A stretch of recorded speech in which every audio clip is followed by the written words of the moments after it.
Welcome to the Seattle Investors Club podcast with Julie Clark and Joe Bauer, where we share the nuts and bolts of real estate investing from our 20-plus years in the industry. Sit back, relax, listen, and immediately take action. Are you ready? Here we go. Welcome to the Nuts and Bolts of Real Estate Investing podcast. My name is Joe Bauer, and I'm here with my co-host, Julie Clark. Julie, how are you today? I'm all good, Joe. All good in the hood. It is fifth grade pictures day today here in my world. So it's been an interesting morning with the year of awkwardness, which is fifth grade girls. So Awesome. Yeah, it's been an interesting morning. You know, like mine go to private school and they're supposed to, you know, they have their uniform. So when they can wear what they want, all hell breaks loose. And then you layer like fifth grade girl on top of that. And I'll just say it's been an awkwardly fun and frustrating morning. Glad to be talking to you guys. Heck yeah.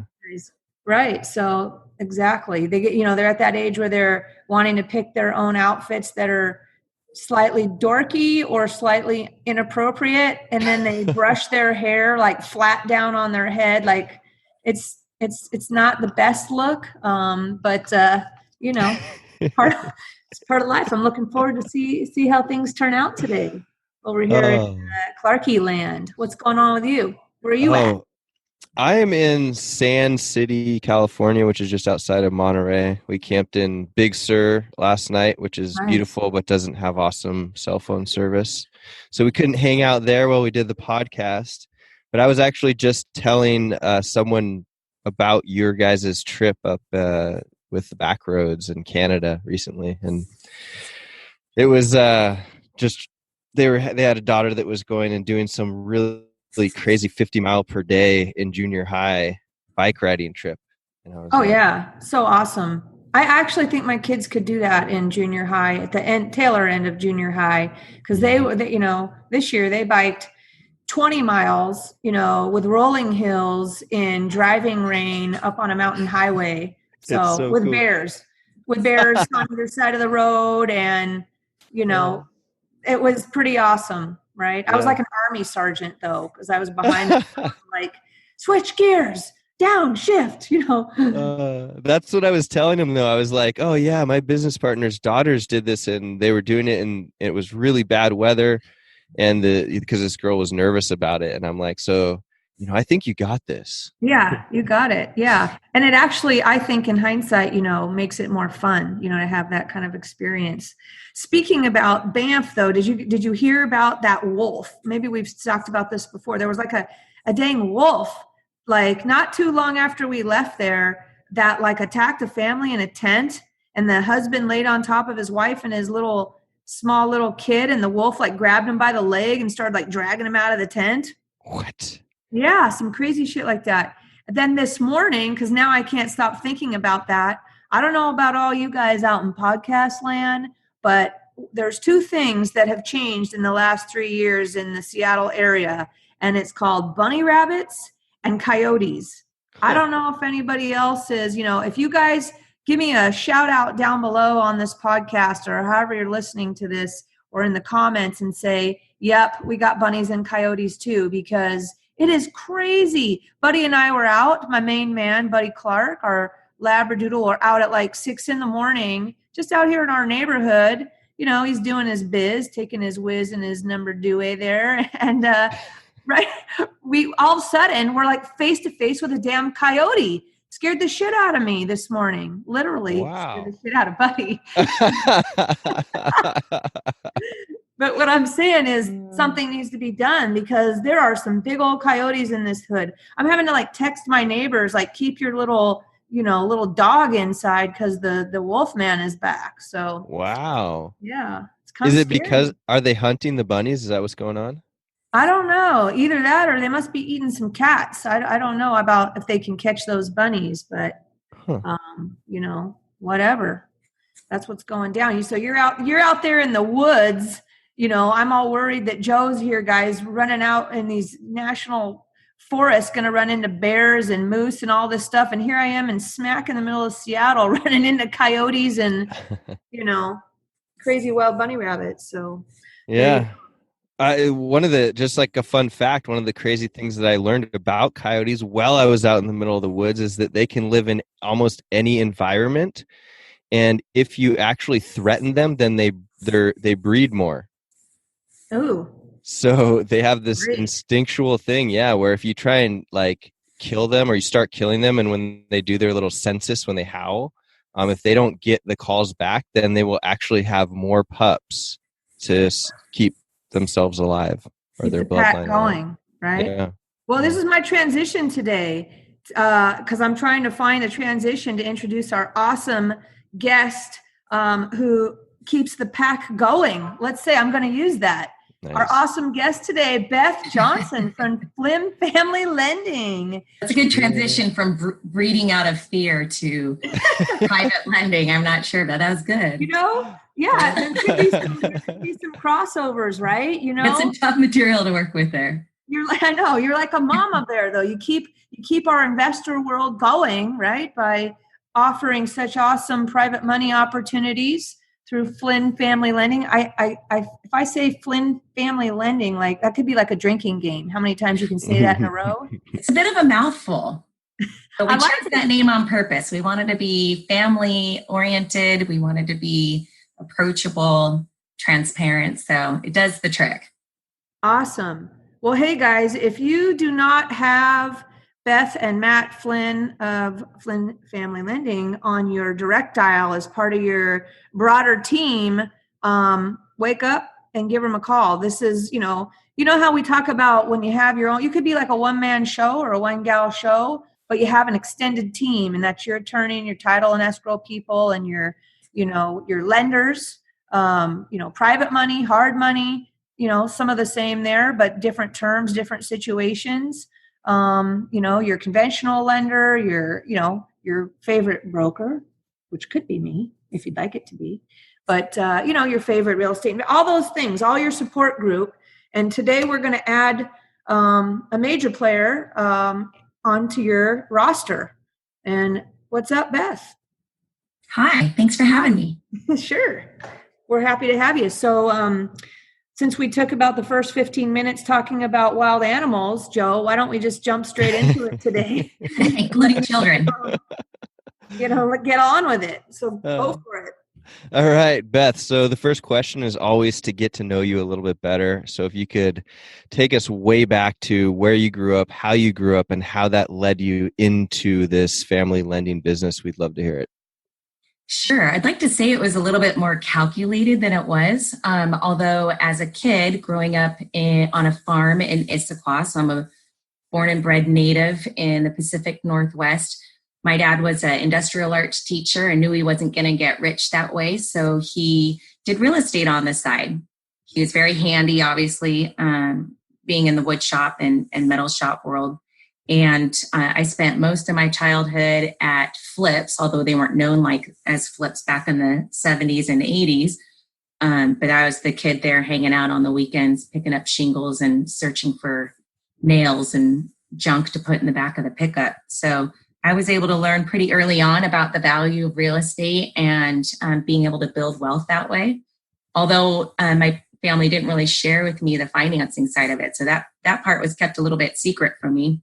Or maybe it was over my head back then, but that's how I got started. And I then spent about 20 years in the corporate world doing a few flips and real estate projects on the side. But when Matt and I started dating, I guess over 5 years ago, I think probably on the second date, he talked about hard money. And honestly, I think I probably went back home and Googled it because I didn't know what it was, truthfully.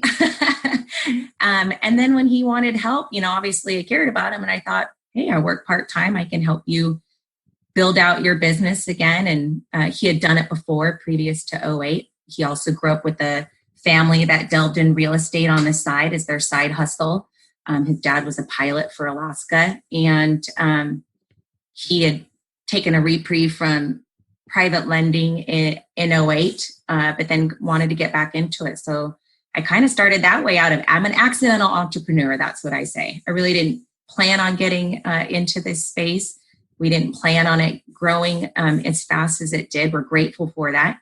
and allows us to achieve our why, which is to be home with our kids as much as possible. I know, Julie, you feel the same way. And so, so it's been awesome. It's fun. It's learning every day. It's learning. Awesome. So did you guys, so Matt was lending a little bit. Was he, when he started lending, when that was previous to '08, he was in the game, stepped out during obviously not the ideal time to be doing private money during a downturn. Mortgage crisis? No. Yeah. Was he just using his own money previous to that? And then when you guys started again, what year did you guys start lending again? Has it been like 5 years or? It's been about 6 years, and he was using his money, family money, as well as some clients of his. So when he left in '08, he was offered a job with the national bank doing conventional mortgage. It was a great gig for him for a while, but obviously lending criteria has changed both conventionally and in the alternative space, and he saw a lot of fallout. So about 6 or 7 years ago, he had quite a few clients reaching out to him saying, hey, are you still lending out? We'd like to invest with you. So that's sort of the impetus of it, is that he saw a lot of clients that looked great on paper and they had equity and jobs, but they may not have qualified conventionally for loans, and he wanted to be able to help them. Awesome. Love it. Awesome stuff. So, you guys did not meet at a real estate event, I'll take it. We did not. Okay, fortunately, good. Having family that kind of incestuous, right? Because if you were going to say yes, I'd say, let me make sure I make it to that real estate at work meetup tomorrow to, looking for my man, right? No, I was actually set up by a friend who happened to know Matt as a school dad at her daughter's school. So it's just a random awesome. Blind date. There you go. Yeah. Who would have thought? Personal. Who would have thought? So what's a typical day look like for you in the lending biz, and like what's your role versus Matt's role? Mad chaos. With 3 kids and trying to run 3 kids in 3 different schools with 3 different sets of activities, and working from home in our home office. Our entire basement's our home office with a small staff. Every day is slightly different, but we've grown substantially year over year. Again, we're grateful for it, but we've been trying like mad to keep up with it. So Matt's phone is usually ringing off the hook all the time. And so he generally runs the front of the house. He's our sales guy, our business development. And naturally, because he does have that finance and mortgage and private lending background. And then I'm operations. So I'm essentially our managing partner, do a lot of our strategy and leadership, our planning, a lot of our financial tasks are on my plate as well. So that's sort of how we handle things. And then again, I'm out on the front a little bit doing a lot of our social media and strategic marketing and sponsorship opportunities, just making sure that we're providing some thought leadership out there where we can. So our whole goal is to be able to help people. Awesome stuff. And man, your reputation is just, so impeccable, and everybody talks highly of you guys. So it's been too long that we didn't have you on. Took us too long to hang out, I think, but I think I'm scared of the mic, so you finally wore me down. Too much business and all that stuff. So do you feel like are you growing both in your borrower base as well as because you have investor money. Tell us how it works with investors. We do. Yeah. We offer a little bit of a unique approach to private lending here in Washington. I'm sure we're not the only one, but we really wanted to start out growing our community of investors and helping borrowers solve their problems by providing them with bridge loans or short-term loans backed by real estate. Our borrowers aren't exclusively real estate investors; they're small business owners.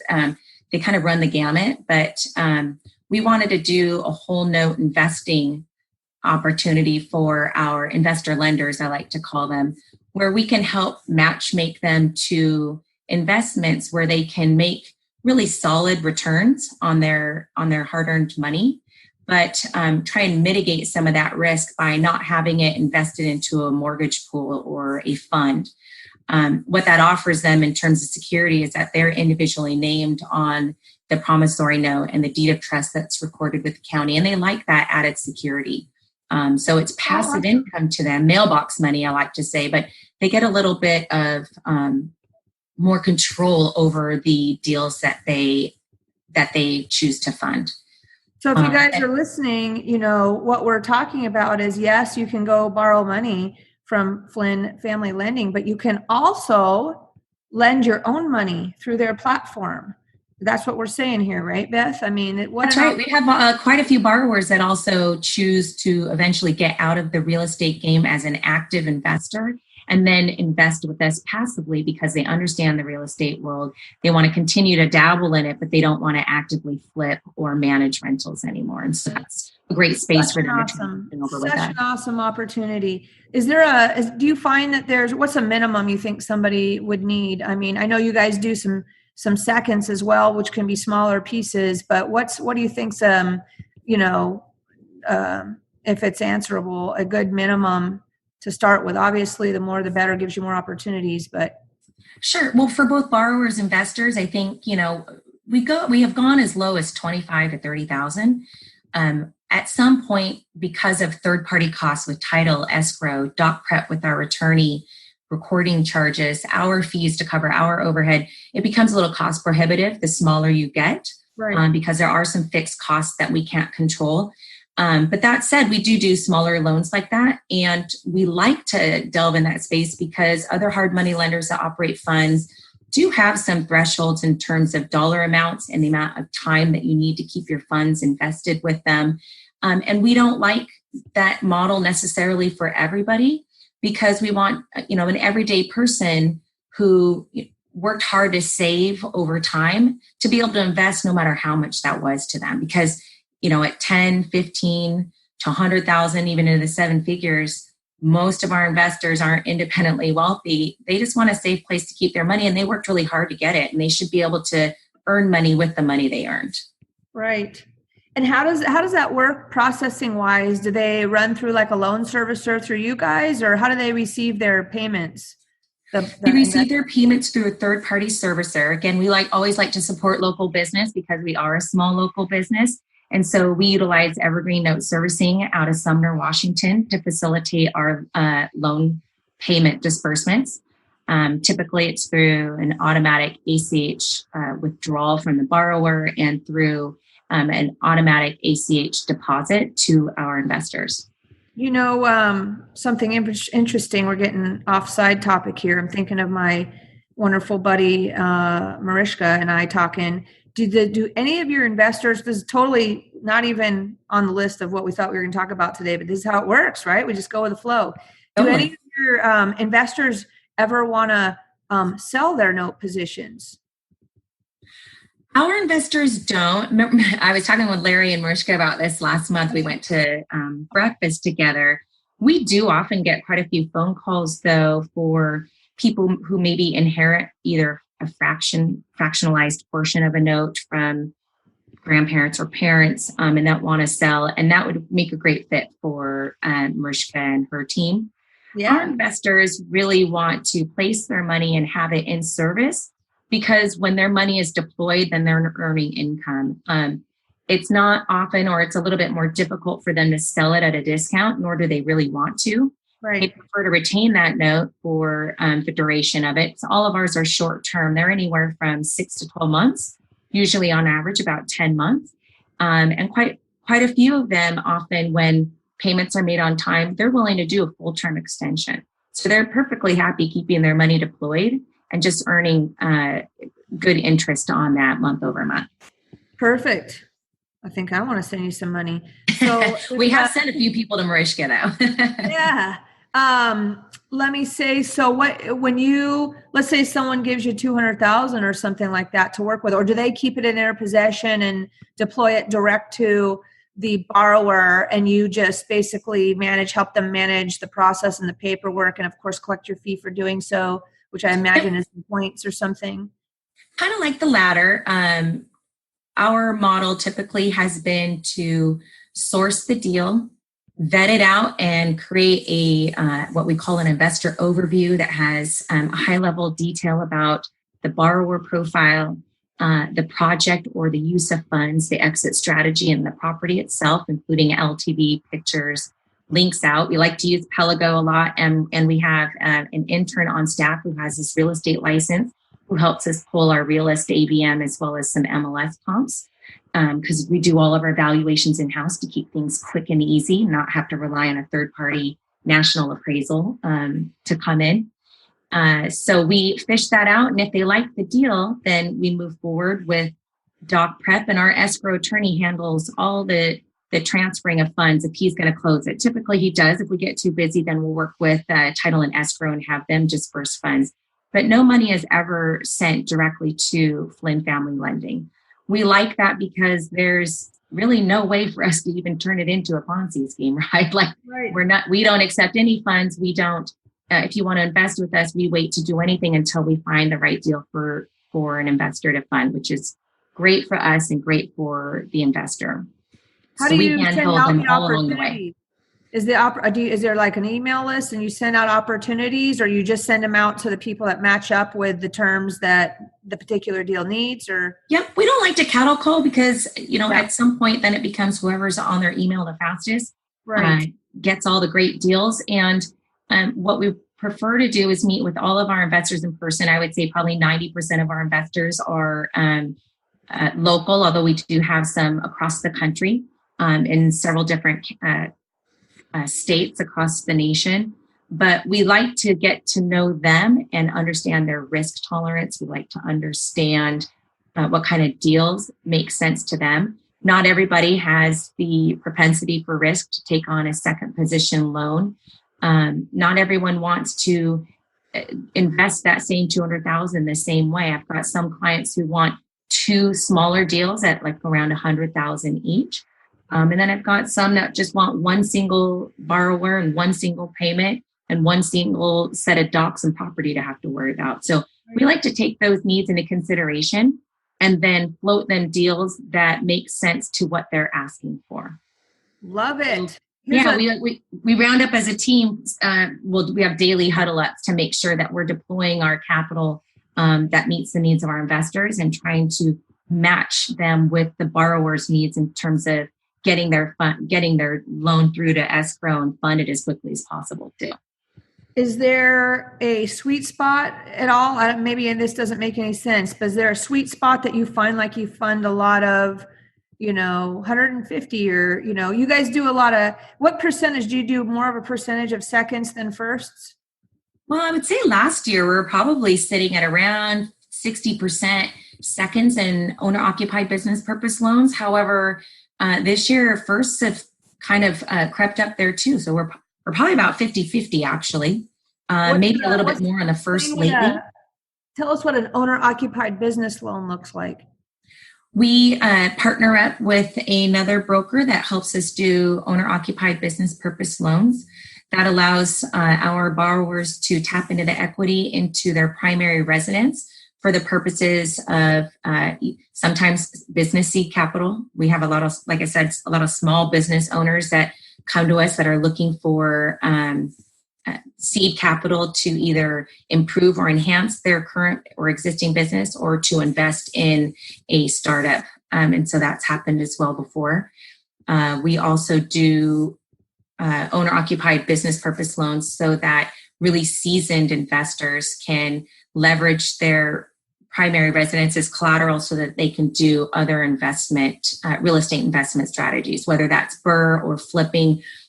More than likely, in a handful of cases, we had them tie up their primary residence while they were doing on-site work for development, horizontal, groundwork for, and so that kind of makes some of our investors who are a little bit on the more conservative side a little antsy, and so tying it up with their primary just helps shore it up for them a little bit. Nice, awesome. Hey guys, it's Julie here with a quick break from the show to discuss an opportunity some of you may have interest in, which is to work more closely with me. On almost a daily basis, I get calls from investors and brokers, both new and experienced, asking me for guidance or advice. I love helping you guys out, and it keeps me on my toes too. So with that said, I wanted to let you know that I have a private broker coaching community called the VIP Education Community. And the best part is that it's 100% free. That's right, it's free to join. So whether you're a traditional broker or a broker investor, my VIP education community offers personalized one-on-one coaching from not just me, but also from my experienced broker friends with expertise in all disciplines of real estate and real estate investing. We'll teach and share our modern marketing strategies, our tech and lead generation resources, plus teach you how to identify or offer up opportunities for yourself or for your clients using techniques such as seller financing, lease options, land entitlement deals, BRRRR investing, flipping, multifamily or commercial coaching, whatever you like. We've got it all covered for you. The future of real estate is changing fast, and to stay in the game, it's time to learn about all the options you can offer your buyer and seller clients, as well as, if you want, learn how to use those skills to grow your own real estate portfolio.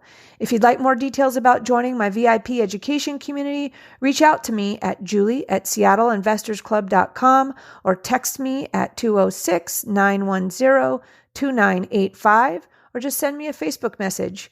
My new favorite phrase is community equals confidence. So let's navigate the future of real estate together. Now, back to the show. So you guys do your in-house, you call them AVMs or ARVs, whatever we want to call them. Are you finding that, I guess I'll say on like more people are moving towards BRRRR than flips these days, or you're seeing some of both? Feels like there's more people. Definitely seeing a lot more acquisition and buy and holds. Last year, at the end of last year, more, starting around August, September, as we all know, prices dropped around 5 to 10%. And the landscape of real estate investing, at least in the Seattle market, the greater Seattle market, changed greatly. We were turning down a lot of deals. Right. Fortunately, we didn't have a whole lot of default or delinquent situations because our conservative LTVs allowed us to have a cushion or an equity buffer that still kept the note whole and still kept our borrowers safe. And their profit margins may have been diminished a little bit, but they weren't underwater. And that's what we were trying to protect altogether. Right. I was going to ask you. So, you guys are conservative on your all-in loan to value, even when you're in second position, which is fantastic, obviously, for your investors that want to offer these loans. Is do you try and keep things at 70% or all in? And we try to keep them around 65 to 70% loan to value. That is not always something that's achievable, and we understand that. There have been many situations where we've been able to fund at a higher LTV. We don't always look necessarily in terms of an LTV by percentage, because 70% LTV on a $60,000 house in Hoquiam or Aberdeen is going to look a lot different than a 65-70% loan to value on a $2 million property in Kirkland, right? So what stays the same and all that is if we were to have to foreclose, which we never want to do and really try at all costs not to, those costs for a foreclosure attorney and to go through that process are pretty much static, right? So we look at it sometimes in terms of equity buffer, in terms of dollar amount. And if you're 2x the loan amount or 3x the loan amount, then sometimes that's acceptable to our investor.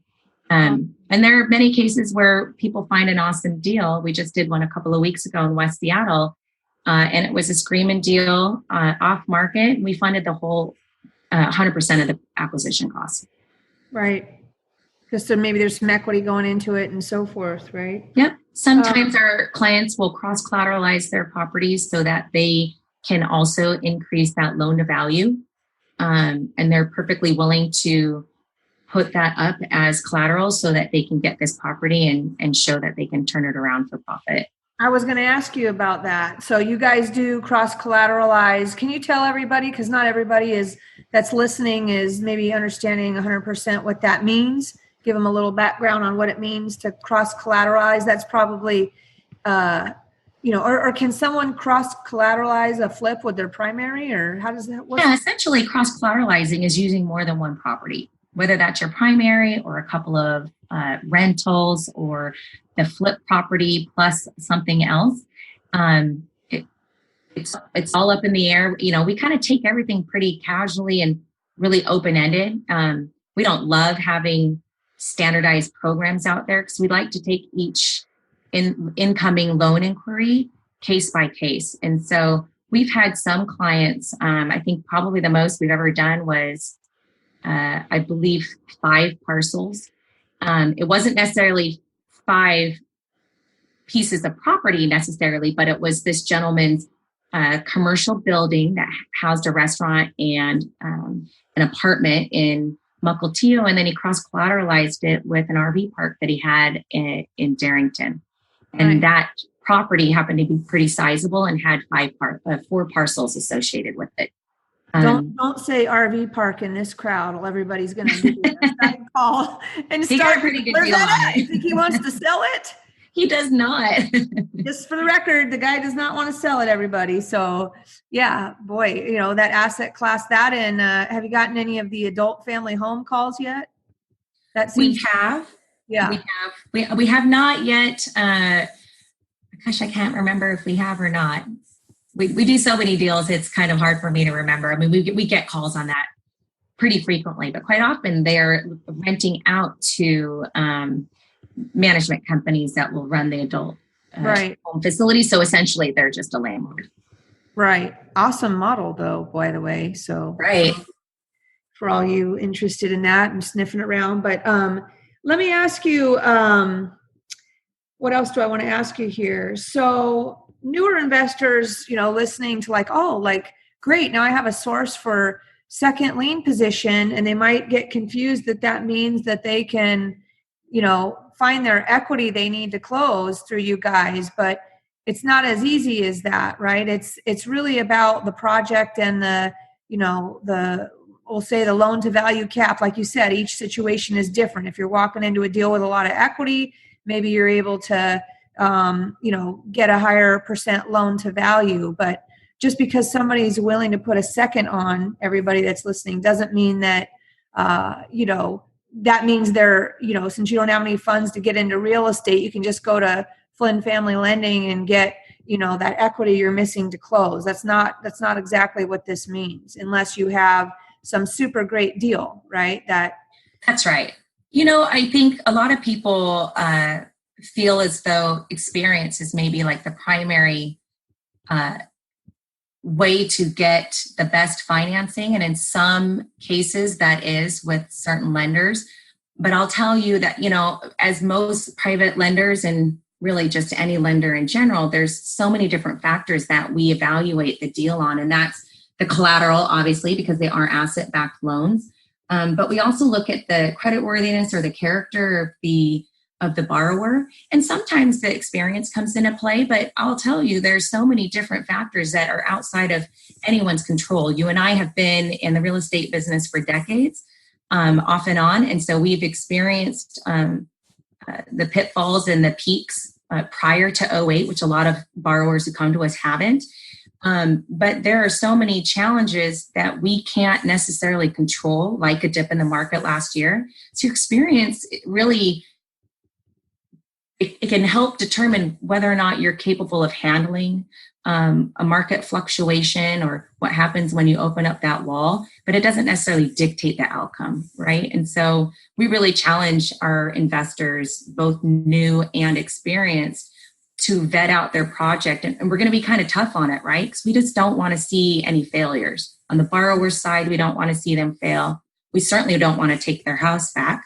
Our investor doesn't. And so we just want win-win-win experiences. So we really challenge them to ensure that they're treating the project with a lot of detail and a lot of care to make sure that they're having multiple exit strategies and that they're uncovering every rock to figure out what could potentially go wrong and what's their how are they going to mitigate that risk, right? And do you guys talk through like plan B? You got to have more than one exit strategy. Do you run numbers on plan B with your borrowers, or? We don't, there's a fine line between asking them and vetting out their project and doing their work for them. Right. A lot of people coming to me with pro formas, coming from outfits that are really geared towards real estate investors. We all know who they are, and they look great on paper, but I need to make sure that the borrower has actually vetted out all those numbers. Is it realistic? Do you have a GC that can come in at that number?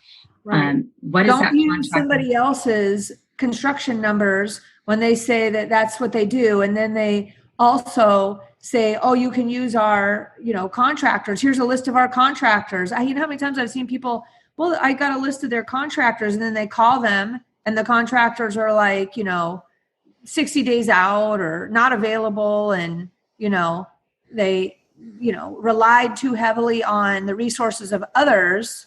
Lesson for you guys. There's a podcast we did on who's responsible for a bad deal. And it's you. You're responsible. No matter if you're new or experienced, you're responsible. And remember that a lot of people who are bringing you these deals are in sales. So, they're interested in getting something sold. Right. Maybe there is some, when you're giving a list back to somebody, maybe I'll say, I'm just talking out my, not thinking hard here. I'm just talking to talk. When somebody is going to get a list back from you, that is interesting to me, because maybe it makes them more responsible, because they're going to have to deal with you later. Right. And they don't want to shoot themselves in the foot. I don't know if there's any truth to that or not. I'm just talking with my friend Beth here. I don't know. I mean, obviously we don't delve in that space, and we do it on purpose. One, for resources, but two, I don't know if I necessarily view it as a conflict of interest, but we just want to provide the best experience in one space. And that is making sure that we provide you with funds to be successful. We're going to challenge you. We're going to ask questions. We're going to make sure that you are poised for success. But we're not going to ask you for a list back. We're not necessarily going to bring you that deal unless we find something screaming, and then we don't want it ourselves. But we want to make sure that you're resourceful enough and thoughtful enough to make sure that you're finding the deal, you're going to manage it properly, and then you're going to see it all the way through to completion, not just completing the work itself, but getting it on the market and getting it sold in the manner that you expected it to be. So it's not even just validating the GC contract, where in most cases it's like a verbal, right? Like, oh, they told me they could do this for this amount. But you have really nothing in writing and not a lot of detail. But really the ARV too. I mean, I find that a lot of them that come through to us are somewhat inflated. We've had quite a few stories over the past several years of clients coming to us where they've gotten several either at auction or through other means, and they did everything right. They did it on budget, they did it on time, and they put it on the market, and they still couldn't sell it, and had 5 of them. Well, why was that? Because the ARV really wasn't what they expected it to be, and it was much lower. And then so they're too leveraged, they're underwater, and they're at a place where they have to sell it for a short, because they just can't cover what they thought they could. And so we like to try and avoid that. And some people may scoff at us being a little bit overly conservative, but we see a lot of people putting their life's work on the line for a very short margin, very small margin. And we don't like to see that. Again, I think maybe it's because we're old school, but we really challenge it. And that's not all that, sometimes we fund them, but it's not without asking a lot of questions. We had one case where it was a guy his mom and dad wanted to put up their 2 duplexes to give him the down payment he needed to buy a flip up in Bothell. And when it got right down to it, he was leveraging, about $500,000 because he was taking a hard money loan out on the acquisition of the property too. And then we were going to fund the down payment and rehab with his parents' duplexes. And his margin was going to be around $50K for $500,000. That's a good case scenario, right? That's what the pro forma told you with the 10% contingency. And we kept challenging him on that. Is this really what you want to do? Right. We don't want people to have to depend on appreciation or volume to make up their numbers. And when we when we went out there to meet and walk the property and talk with all three of them, we realized that it was an immigrant family from India. They came here to achieve the American dream for their son. The dad worked in the construction business and taught his son how to work with his hands, how to use a hammer, how to rehab both of the duplexes. So he knew that if something failed with a sub or a GC, I knew this guy could pick up a hammer and start doing some stuff. Right. And then for this kid, he was 21. He had a mentor. He had his dad. He had the backing of his parents. And that money to him, I mean, 50 grand's a lot for everybody, but for a 21-year-old just starting out, that meant a lot to him. And so we ended up funding it, and he did great. But we wanted to poke around and make sure that he wasn't going to put his parents' livelihood at risk. That is such a good story. That is probably the best story I've heard in a while. That is awesome right there. So good, right? So individual. That's, I think that's what I'll say your niche is, right? That you guys can go deep on that individual, review case by case. It gives people hope, guys, gives you hope. I think it's awesome. Yeah, I mean, I think that's what we bring to the table is that Matt and I do have decades of experience having been involved in flips. We're landlords too. I'm a board member on the Rental Housing Association of Washington. So we do understand real estate investing. We do care about people. We can provide some counsel or some advice and poke around, but we just want to see people succeed. We're the underwriters. We're the people who fund the deal. In some cases, we do utilize our own money as well. So we do have a lot of experience. We're not just some sales exec going out there and trying to fund deals. We've done it before. We've been the borrower. We've been the investor. We've been the lender. We've worn all of those hats. We still do. And so I think it puts us in a unique position where when people call us, they like the fact that we're smaller because they're getting the key business decision maker on the phone. We can tell you right then and there what we're going to do for you, and that will work with you because we're the owners of the company. So awesome. Let me ask you a technical question now. So, if you guys are going and there's going to be a second position loan put on the property, and whether you're doing that from the start or later, what do you have to do? I mean, I've done some second loan position private lending myself, just on my own to some of our investors. And do you review the first position loan documents and make sure that it's allowed, or you work hand in hand with the first position hard money lender, maybe we'll say from the start when you're going in from the start and second to make sure their loan docs allow your second? Or how does that work when you are coming in later in the process? Does that make any sense what I'm asking? Sure. So, I mean, our sweet spot is coming in second behind a bank loan. Obviously, that's a little bit easier for us because the terms are longer. If they were to default on that bank loan, the fees and the penalties and the costs are not as punitive as a hard money loan. But that's not to say that we haven't done it with private loans and hard money loans in first. We do have to then review the loan documents to make sure that our terms match theirs. The worst case scenario for us would be to go to behind a first, especially with a lender that only does 5 or 6 month terms, which there are some out there.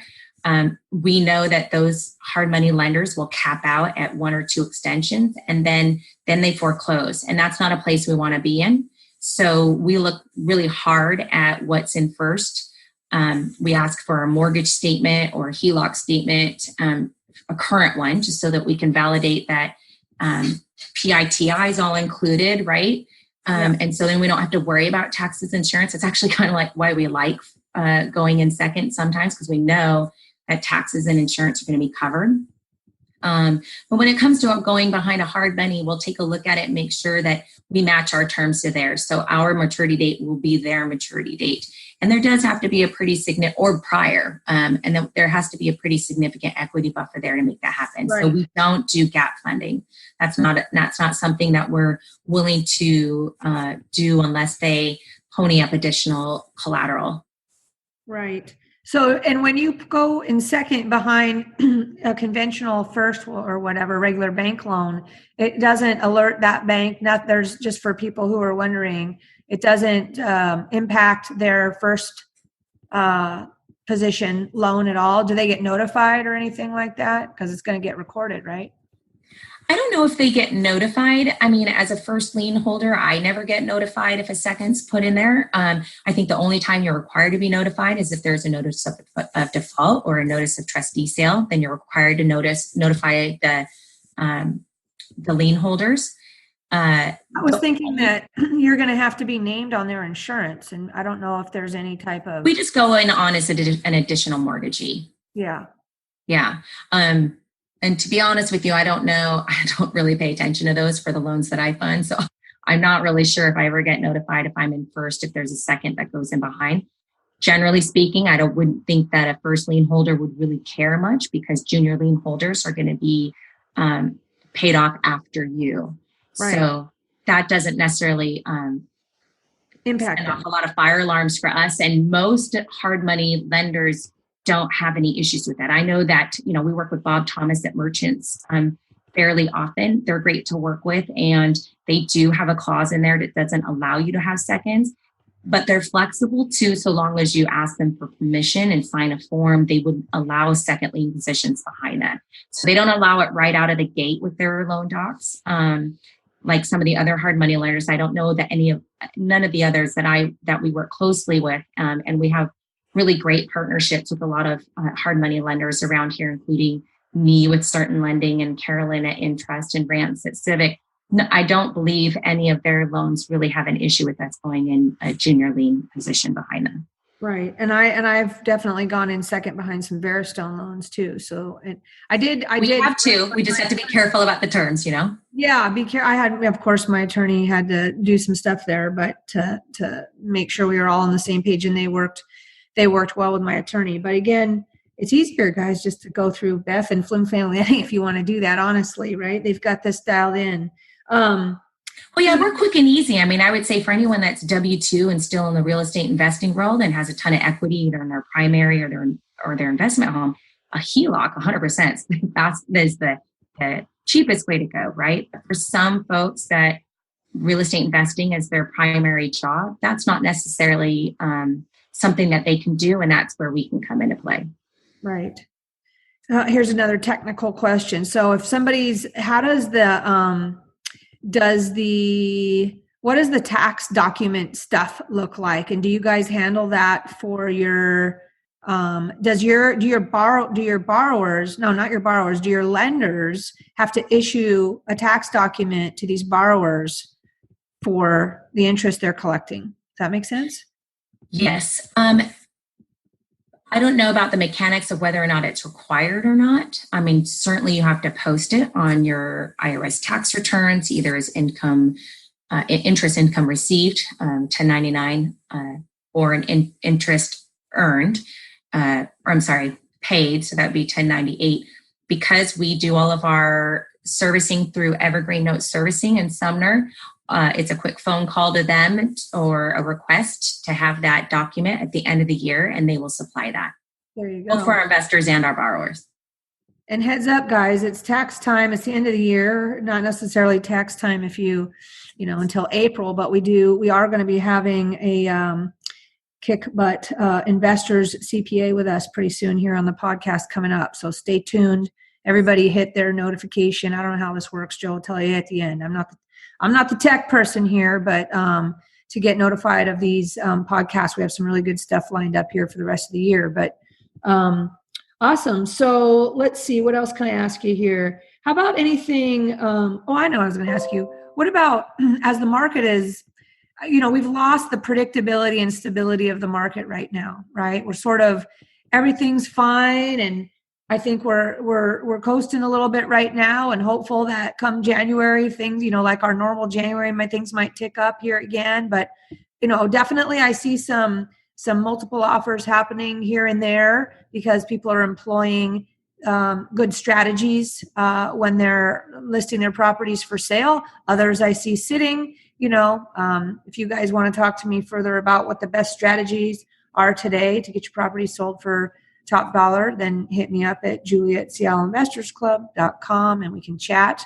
or come to one of our weekly meetups. But how do you feel about deals that are like over $1 million, like the 1.2-ish, are you guys fans of those at this point? Are you know, as far as do you like lending on those types of projects, or maybe you're not seeing those? We do. I mean, we do all different asset classes. Like I said, you know, the R word, the RV park. We do commercial, multifamily, some luxury. A good deal is a good deal. For us, again, with some fairly conservative criteria compared to our competitors, if we're not going 85, 90% loan to cost, then we can look at the deal a little bit differently. And having that equity buffer allows us to factor in longer lead times to sell. If it's a commercial building or if it's $1+ million, in fact, we're doing I guess it's going to probably be about $1.5 million in Lower Kennedale, new construction that'll go on the market here in the next couple of months. Obviously we just make sure that it's going to sit on the market, perhaps maybe a little bit longer than something that's under 500,000, right? But with a larger equity buffer, it allows us to control that more.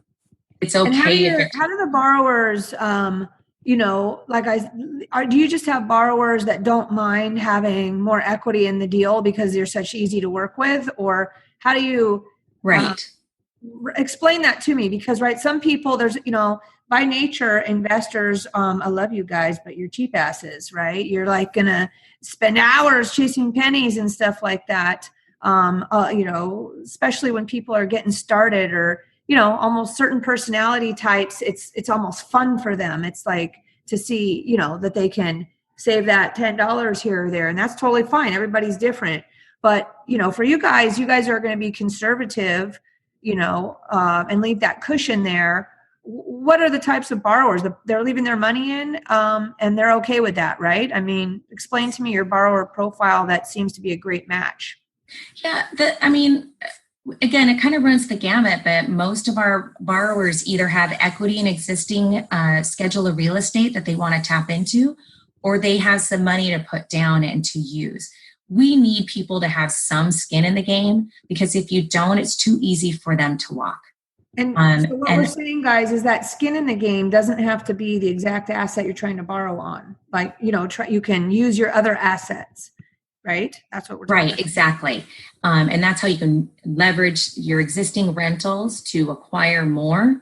You can leverage your existing real estate and the equity in there so that you can do capital improvements and conventionally refinance out. There's a lot of different ways to utilize this. Stock portfolio. Pardon? Have you ever leveraged, or is there any way to like somehow use some sort of, I guess that's not really, I don't know. Is that even leverageable? I'm just talking off the top, making this stuff up as I go here. So, for what stocks? We get a lot of people that are coming out of the tech world, Microsofties and stuff like that. I can think of our new friend, Danny. What's up, Danny? If you're listening, you know, and these guys are coming out of the tech world and they've got maybe made some money or have their portfolios. Have you guys worked in any of that kind of stuff? Because I know seems to be more and more people coming out of that world that are getting tired of the burnout on, you know, what's required to work at some of these, you know, bigger, we'll call it tech companies or whatever, and look into real estate to spread their wings. We don't. I mean, we're typically, that's the whole notion of hard money, is that you have a hard asset, right? And so we have had people come to us wanting to give us title to their boats or, right. Or their, I think we had a Rolls Royce once, but generally speaking, just real estate. So if we can place a deed of trust against it, then we can lend against it. Okay. Good stuff. I don't know why I heard back in the day that somebody was able to, I don't know what the situation was, like able to offer up some sort of attachment to their cash stockpile in the bank. Maybe they didn't want to use it, right? But they're offering it up as some sort of attachment to that. If that makes any sense. We haven't done that, but what we have done is placed UCC liens on businesses before. So this summer we had a client come to us and they had a couple of rentals that they wanted to leverage to buy out their business partner for a marine services company that they're wildly successful on Lake Washington. But they just had a falling out with their business partner and they wanted to buy him out. They didn't have enough sufficient equity buffer that made our investor feel comfortable. But what we did do is place a UCC lien against their business. That kind of shored up the deal. And again, that's something that you record with the state, and it places added security against that loan for our lender investor. And that made everybody happy. Nice. There you go, guys. That's something new that you might not have thought about before. Okay, so I don't know what else. What do you do? Any creative stuff? I was talking to you earlier. This might be my last question, really. Any type of creative? What was that lease option on you guys had funded, or if you know what I'm talking so about? we just did one recently. Actually, the lead came to us from Neely from Certain, so that was nice. Another great partnership between us and them, which is awesome. And the client had a lease option that came due. They just wanted to exercise that lease option with us, and we were able to fund it, no problem at all. We've had a handful of those where lease options come due and they're seeking out some financing. They may still be rehabbing it, or it's rented out, and they want us to do a short-term loan for them. And then so that they can either conventionally refinance it or sell it after that. So maybe they have to extend their lease option for a little bit or something like that, or before they refinance you out, or is that what we're talking about? Well, actually, we closed out that they exercised their lease option. So we facilitated that purchase transaction for them. Awesome. Good stuff. So much, guys. There's so many ways when you have good lending partner and a creative lending partner and a local lending partner that can really change your life, right? All you have to do is have a conversation, and find a good deal. But other than that, my friend Beth, what do you like to do for fun aside from drive kids around and crank numbers on loans? Well, I feel like my life revolves around soccer these days, and I'm a really poor excuse for a soccer mom. But outside of that, I like to run. Matt and I like to enjoy playing a little poker every now and then. Some people who know us in the real estate investor community run into us at some of those card rooms every now and then. So that's always fun.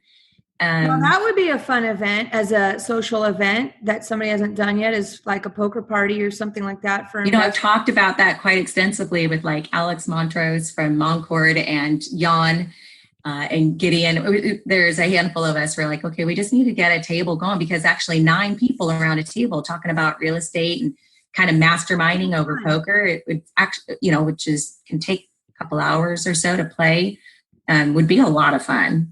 It would be a lot of fun. No doubt. No doubt.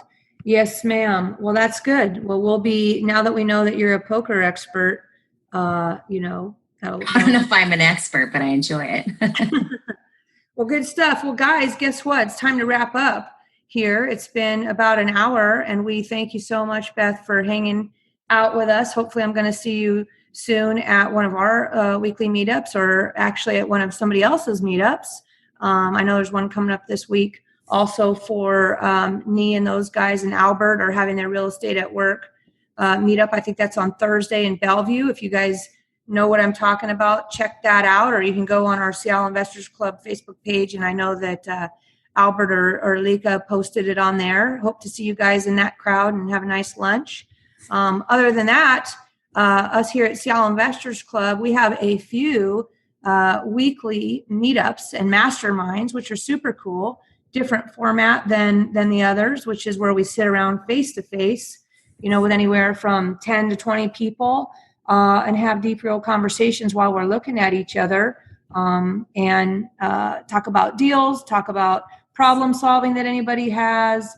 Wholesalers are bringing deals. There's lenders there. Beth and Matt show up sometimes. Nee's there, our other lender with certain lending comes. And what's so awesome about our community is that we work so well together. So many synergies, of everybody working together. So if you are a wholesaler or a flipper, or you want buy and hold or multifamily, or you're a broker or any type of conventional lender, shout out to our friend Keith Pitch, who comes from Loan Depot, is one of our guys that comes all the time. We appreciate Keith.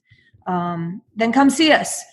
Tuesdays in Burien at Angelo's from 12 p.m. to 2 p.m. That's at 601 Southwest 153rd Street. Get some beef cannelloni, my favorite. It's kind of like, I used to get up in the morning to have my coffee. I was so excited. Now I get up on Tuesdays because I know I'm going to have beef cannelloni for lunch at Angelo's. I'll tell you what, probably gain 5 pounds, but enjoying that very much. And then we have another one, guys, on for you East Siders in Redmond at the Family Pancake House. And that happens every Thursday from 10 a.m. to 12 p.m. Instead of beef cannelloni, you can get yourself a nice omelet or, like what do you call it? What do I like to get? Can't remember right now because it's Tuesday and I'm thinking about beef cannelloni, but Eggs Benedict. Yeah. So you guys can tell I'm hungry right now, but hope to see you guys on one of those meetups. We also have our Mount Vernon meetup that we've kind of had to move around and find the right spot for, which is kicking off early November. And that'll be an evening. Actually, it's switched now from Mount Vernon to Burlington. So any of you Skagit County people up there that want to go to one of these meetups, hit me up at julie@seattleiinvestorsclub.com. We'll get you the details on that. And I think by the end of the year, we'll kick off one down in Pierce County. So lots going on. Massive, awesome feedback that we're getting from this format, which is much more smaller and informal and really hands-on with you guys for coaching and masterminding for all your real estate needs. So we look forward to seeing you. Maybe I'll see some of you guys here in the next hour or so. But other than that, Joe, where do they find the details of today's podcast? Heck yeah.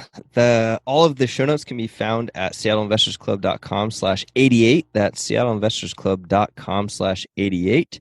And if you like this show, make sure that you hit the subscribe button on your favorite podcast source and give us a review. We love getting reviews. Awesome stuff. All right, guys. Well, over and out, and we'll catch you on the next one. Ciao. Thanks for listening to the Seattle Investors Club podcast. If you have questions that you'd like to have answered on the show, shoot us an email at info@seattleinvestorsclub.com. Now go out, take that action, and build that real estate business. Thanks for listening.